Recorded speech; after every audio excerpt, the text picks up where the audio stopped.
Item ಯಾವುದೇ ಇರಲಿ try ಮಾಡಿ ಆಚಿ ಚಿಕನ್ ಮಸಾಲಾ. ಆಚಿ ಚಿಕನ್ ಮಸಾಲಾ. ಪೊಲೀಸರಿಗೆ ಮೊದಲೇ ಗೊತ್ತಿತ್ತ ಕೋಮು ಗಲಭೆ ಕಿಡಿ. ಬಾಗಲಕೋಟೆಯ ಬೆಂಕಿ ಪೊಲೀಸರಿಗೆ ಬಗ್ಗೆ ಮೊದಲೇ ಗೊತ್ತಿತ್ತ. 2 ತಿಂಗಳ ಹಿಂದೆಯೇ ಎಸ್ಪಿಗಳಿಗೆ ಮಾಹಿತಿ ಇತ್ತ. ಸೂಚನೆ ಇದ್ದರೂ ಪೊಲೀಸರು ಸುಮ್ಮನೆ ಆಗಿದ್ದು ಯಾಕೆ? 2 ತಿಂಗಳ ಹಿಂದಿನ ಆ ಎಕ್ಸ್ಕ್ಲೂಸಿವ್ ರಿಪೋರ್ಟ್ ನಲ್ಲಿ ಏನಿದೆ? ಗ್ಯಾರಂಟಿ ನ್ಯೂಸ್ ಬಯಲು ಮಾಡ್ತಾ ಇದೆ ಹಿಂಟ್ನ ವರದಿ. ಪೊಲೀಸ್ನವರು ಗೊತ್ತಿದ್ರು ಕೂಡ ಕಂಡು ಕೇಳರಿಯದೆ ಹಾಗೆ ಸುಮ್ಮನೆ ಇದ್ಬಿಟ್ರ ಅಂತ ಹೇಳಿ. ಬಸದಿಯ ಮುಂಭಾಗ ಶಿವಾಜಿ ಮೆರವಣಿಗೆ ಹೋಗುವಂತಹ ಸಂದರ್ಭದಲ್ಲಿ ಈ ಗಲಾಟೆ ಆಗತ್ತೆ ಅನ್ನುವಂತಹ ಮಾಹಿತಿ ಅಧಿಕಾರಿಗಳ ಗಮನಕ್ಕೆ 2 ತಿಂಗಳ ಹಿಂದೆಯೇ ಕೂಡ ತೆಗೆದುಕೊಂಡು ಬರಲಾಗಿತ್ತು ಅನ್ನುವಂತಹ ಮಾಹಿತಿ ಸಿಗ್ತಾ ಇದೆ. 2 ತಿಂಗಳ ಹಿಂದೆಯೇ ಗುಪ್ತಚರ ಇಲಾಖೆಯಿಂದ ರಿಪೋರ್ಟ್ ಬಂದಿದೆ.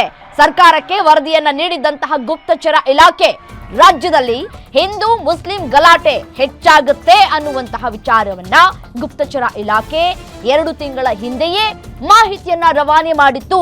ಕರಾವಳಿ ಅಷ್ಟೇ ಅಲ್ಲ, ರಾಜ್ಯಾದ್ಯಂತ ಈ ಪ್ರಕರಣಗಳು ಜಾಸ್ತಿ ಆಗುತ್ತೆ ಅನ್ನುವಂತಹ ಹಿಂಟ್ ಅನ್ನ ಗುಪ್ತಚರ ಇಲಾಖೆ ಬಿಟ್ಟುಕೊಟ್ಟಿತ್ತು. ಸೊ ಹಾಗಾಗಿ ಮುಂಜಾಗ್ರತಾ ಕ್ರಮವನ್ನ ತೆಗೆದುಕೊಳ್ಳಿ ಅಂತ ಕೂಡ ಹೇಳಿತ್ತು. ಆದ್ರೂ ಕೂಡ ನಿರ್ಲಕ್ಷ್ಯ.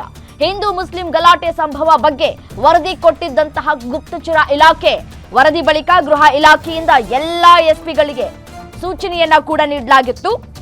ಹಿಂದೂ ಮುಸ್ಲಿಂ ದೇವರ ಮೆರವಣಿಗೆ ವೇಳೆ ಬಿಗಿ ಭದ್ರತೆಯನ್ನ ತೆಗೆದುಕೊಳ್ಳಿ ಅಂತ ಹೇಳಿ ಸೂಚನೆಯನ್ನ ಕೊಟ್ಟಿದ್ದಂತಹ ಸರ್ಕಾರದ ಈ ಒಂದು ಆದೇಶವನ್ನ ಗಾಳಿಗೆ ತೂರದಂತೆ ಕಾಣಿಸ್ತಾ ಇದೆ. ಈ ಗಲಾಟೆಯನ್ನ ಗಮನಿಸ್ತಾ ಇದ್ರೆ ಬಾಗಲಕೋಟೆಯಲ್ಲಿ ಗಲಾಟೆ ತಡೆಯುವಲ್ಲಿ ವಿಫಲರಾಗಿದ್ದಾರೆ ಪೊಲೀಸ್ನವರು.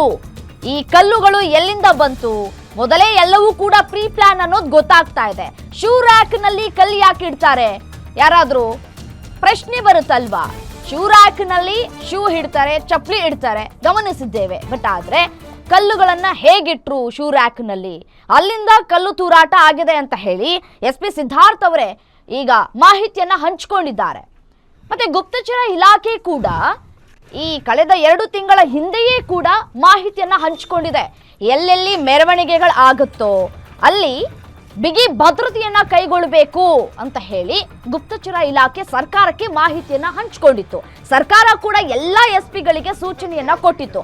ಎಲ್ಲೆಲ್ಲಿ ಮೆರವಣಿಗೆಗಳಾಗುತ್ತೆ, ಯಾವ್ಯಾವ ಸಂದರ್ಭದಲ್ಲಿ ಮೆರವಣಿಗೆಗಳಾಗುತ್ತೆ, ಈ ಮುಸ್ಲಿಂನವರು ಮತ್ತೆ ಹಿಂದೂಗಳು ಇರುವಂತಹ ಪ್ರದೇಶದಲ್ಲಿ ಅತಿ ಹೆಚ್ಚು ಸೂಕ್ಷ್ಮ ಇರುವಂತಹ ಪ್ರದೇಶದಲ್ಲಿ ಅತಿ ಹೆಚ್ಚು ಹದ್ದಿನ ಕಣ್ಣನ್ನ ಇಡಿ ಅಂತ ಕೂಡ ಸರ್ಕಾರ ಸೂಚನೆಯನ್ನ ಹೊರಡಿಸಿತ್ತು. ಆದರೆ ಆ ಸೂಚನೆ ಬರೀ ಲೆಟರ್ಗೆ ಮಾತ್ರ ಇದ್ದಂತೆ ಕಾಣಿಸ್ತಾ ಇದೆ.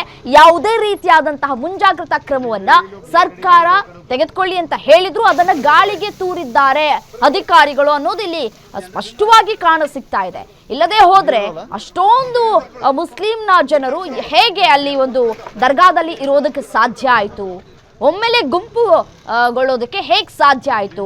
ಈಗ ಹೇಳ್ತಾ ಇದ್ರು ಸಿದ್ಧಾರ್ಥ್ ಅವರು, ತನ್ಜೀರ್ A1 ಆಗಿದ್ದಾನೆ ಅಂತ ಹೇಳಿ. ಆತ ಮೊದಲಿಗೆ 2 ಕಲ್ಲನ್ನ ತೂರಿದ್ದಾನೆ ಅನ್ನುವಂತಹ ಮಾಹಿತಿಯನ್ನ ಹಂಚಿಕೊಂಡ್ರು. ಆತನ ಜೊತೆಗೆ 8 ಮಂದಿಯನ್ನ ನಾವು ಅರೆಸ್ಟ್ ಮಾಡಿದ್ದೀವಿ ಅನ್ನುವಂತಹ ಮಾಹಿತಿಯನ್ನ ಹಂಚಿಕೊಂಡ್ರು. ಬಟ್ ಆದ್ರೆ ದೃಶ್ಯವನ್ನ ಗಮನಿಸ್ತಾ ಇದ್ರೆ ಕೇವಲ 8 ಮಂದಿ ಇಲ್ಲ, ಅಲ್ಲಿ ಬಹಳಷ್ಟು ಮಂದಿ ಇದ್ದಾರೆ.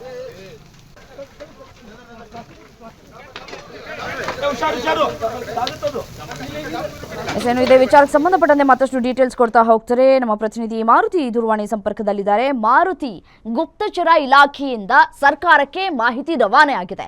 ಸರ್ಕಾರ ಕೂಡ ಎಸ್ಪಿಗಳಿಗೆ ಸೂಚನೆಯನ್ನ ಕೊಟ್ಟಿದ್ದಾರೆ. ಎಲ್ಲೆಲ್ಲಿ ಮೆರವಣಿಗೆಗಳಾಗುತ್ತೆ ಅಲ್ಲಿ ಬಿಗಿ ಭದ್ರತೆಯನ್ನ ಕೈಗೊಳ್ಳಿ ಅಂತ ಹೇಳಿ. ಸರ್ಕಾರದ ಮಾತಿಗೂ ಕೂಡ ಕವಡೆ ಕಾಸಿನ ಕಿಮ್ಮತ್ತನ್ನ ಕೊಟ್ಟಂತೆ ಕಾಣಿಸ್ತಾ ಇಲ್ಲ ಅಧಿಕಾರಿಗಳು ಅಲ್ವಾ? ರಮ್ಯ, ಕಳೆದ 2 ತಿಂಗಳ ಹಿಂದೆ ಮುಖ್ಯಮಂತ್ರಿ ಸಿದ್ದರಾಮಯ್ಯ ಹಾಗೂ ಗೃಹ ಸಚಿವ ಡಾಕ್ಟರ್ ಜಿ ಪರಮೇಶ್ವರ್ ಅವರಿಗೆ ಗುಪ್ತಚರ ಇಲಾಖೆಯಿಂದ ಇಂಥದ್ದೊಂದು ವರದಿ ಅವ್ರ ಕೈಗೆ ಕೊಡ್ಲಾಗಿತ್ತು. ಯಾಕಂತ ಹೇಳಿದ್ರೆ ಮಂಡ್ಯದಲ್ಲಾದಂತಹ ಗಲಭೆಯ ಬಳಿಕ ರಾಜ್ಯಾದ್ಯಂತ ಕಾನೂನು ಯಾವ ರೀತಿಯಾಗಿ ಕಾನೂನು ಸುವ್ಯವಸ್ಥೆ ಇದೆ ಅನ್ನುವಂತಹ ಒಂದು ವಿಚಾರಕ್ಕೆ ಸಂಬಂಧಪಟ್ಟಂತೆ ಗುಪ್ತಚರ ಇಲಾಖೆಯಿಂದ ಮಾಹಿತಿಯನ್ನ ಕೇಳಿದ್ರು ಗೃಹ ಸಚಿವ ಪರಮೇಶ್ವರ್ ಹಾಗೂ ಮುಖ್ಯಮಂತ್ರಿ ಸಿದ್ದರಾಮಯ್ಯ ಅವರು.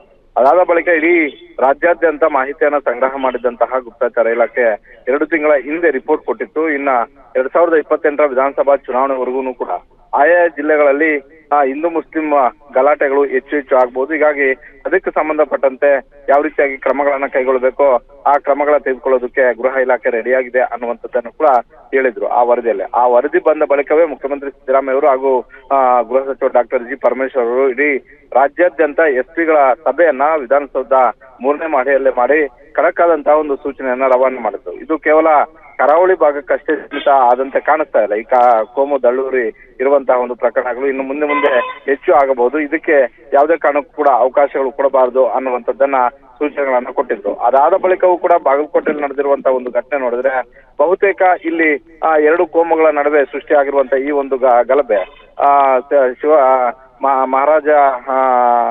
ಮಹಾರಾಜರ ಮೆರವಣಿಗೆಯಲ್ಲಿ ಆದಂತಹ ಈ ಒಂದು ಗಲಭೆ ಮತ್ತೆ ಗದ್ದಲ ಏನಿದೆ ಇದು ಕೂಡ ಈಗ ಎಲ್ಲ ಒಂದ್ ಕಡೆ ಕಾನೂನು ಸುವ್ಯವಸ್ಥೆ ಅಲ್ಲಿನ SP ಸರಿಯಾಗಿ ನಿಭಾಯಿಸಿದಂತೆ ಕಾಣಿಸ್ತಾ ಇಲ್ಲ. ಒಂದ್ ವೇಳೆ ಸರಿಯಾಗಿ ನಿಭಾಯಿಸಿದ್ರೆ, ಯಾಕಂತ ಹೇಳಿದ್ರೆ ಯಾರೇ ಹಿಂದೂ ಮುಸ್ಲಿಂ ಅವರು ಯಾವುದೇ ಸಮಾವೇಶಗಳು ಮಾಡ್ಲಿ, ಯಾವುದೇ ಇದನ್ ಮಾಡ್ಲಿ, ಆ ಸಂದರ್ಭದಲ್ಲಿ ಕಟ್ಟುನಿಟ್ಟಂತಹ ಒಂದು ಕಾನೂನು ಕ್ರಮಗಳನ್ನ ಕೈಗೊಳ್ಳಬೇಕು ಅನ್ನುವಂತ ಒಂದು ಸೂಚನೆ ಗೃಹ ಇಲಾಖೆಯಿಂದ ಹೋದ್ರೂ ಕೂಡ ಇಂಥ ಒಂದು ಘಟನೆಗಳು ಆಗ್ತಿರೋ ಅಂತ ಹೇಳಿದ್ರೆ ಸಹಜವಾಗಿ ಅಲ್ಲಿರುವಂತಹ ಜಿಲ್ಲಾಡಳಿತ ಮತ್ತೆ ಜಿಲ್ಲಾ ಪೊಲೀಸ್ ವರಿಷ್ಠ ಅಧಿಕಾರಿಗಳು ತಮ್ಮ ಕೆಲಸವನ್ನ ನಿಭಾಯಿಸೋದ್ರಲ್ಲಿ ವಿಫಲರಾಗಿದ್ದಾರೆ ಅಂತಾನೆ ಹೇಳ್ಬೋದು. ಹೀಗಾಗಿ ಏನು ತಿಂಗಳ ಹಿಂದೆ ಸರ್ಕಾರದ ಕೈ ಸೇರಿತ್ತು ಆ ರಿಪೋರ್ಟ್ಗೆ ತಕ್ಕಂತೆ ಬೇರೆ ಬೇರೆ ಜಿಲ್ಲೆಗಳಲ್ಲೂ ಕೂಡ, ಕರಾವಳಿ ಅಲ್ಲದೆ ಉತ್ತರ ಕರ್ನಾಟಕ ಭಾಗದಲ್ಲೂ ಕೂಡ ಹಿಂದೂ ಮುಸ್ಲಿಂ ಗಲಭೆಗಳು ಸೃಷ್ಟಿ ಆಗ್ತಾ ಇದಾವ ಅನ್ನುವಂತ ಒಂದು ಅನುಮಾನಗಳು ಬರುವುದು ಸಹಜ.